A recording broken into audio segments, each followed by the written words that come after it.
अंधविश्वास जब इंसान के सिर पर हावी होता है तो वो सही और गलत में फर्क समझने की शक्ति खो बैठता है और ऐसा काम कर बैठता है जिसे सोचने मात्र से ही रूह कांप जाती है। ऐसा ही एक मामला उत्तर प्रदेश के अमेठी जिले के जामो थाना क्षेत्र के रेशी गांव से सामने आया है। यहाँ एक सौतेली मां ने खुद के बच्चे न होने से परेशान होकर तंत्र मंत्र के चक्कर में आकर 5 साल के मासूम बच्चे की बलि चढ़ा दी।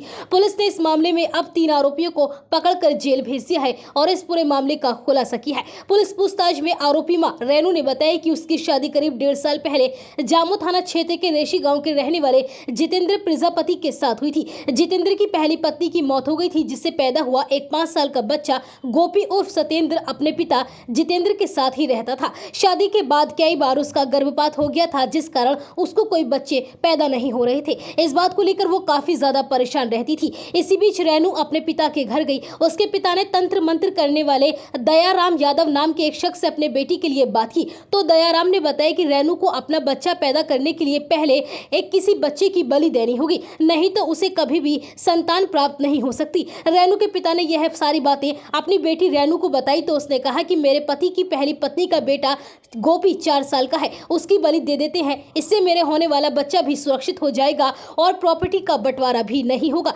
इसके बाद 11 जून को रात करीब 8 बजे सब लोग ग्राम रेसी बंधे के पास पीपल के पेड़ के नीचे इकट्ठा हो गए, जहां पर तांत्रिक दयाराम ने तंत्र मंत्र करते हुए मासूम गोपी को अगरबत्ती से जलाया। जब बच्चे को जलाया तो वह चिल्लाने लगा, जिसके डर कर बच्चे को सुनसान स्थान पर सभी लोग लेकर चले गए, जहां रेनू और उसकी मां प्रेमा देवी ने मासूम गोपी का गमछे से गला घोट दिया, जिससे मासूम गोपी की मौके पर ही मौत हो गई। घटना को अंजाम देने के दौरान रेनू के पिता ने बच्चे के पैर पकड़े हुए थे और आरोपी तांत्रिक दयाराम यादव तंत्र मंत्र पढ़ रहा था। जब लोगों को विश्वास हो गया कि गोपी मर गया है तो प्रेमा देवी और रेनू ने मिलकर बच्चे की दोनों आंख, एक कान, गाल, कंधा, दाहिने हाथ की कोहनी, ठुड्डी, एक हाथ की उंगली पर कपूर डालकर उसे माचिस और चीलम से जला डाला। पकड़े जाने के डर से तंत्र मंत्र पूरे होने के बाद वह बच्चे के शव को गड्ढे में छुपाकर तीनों लोग मौके से फरार हो गए। खुलासे के बाद पिता जितेंद्र यादव का रो रो कर बुरा हाल है। उसका कहना है कि पता होता अगर ये मेरे बेटे को ही खा जाएगी तो मैं कभी इससे शादी नहीं करता।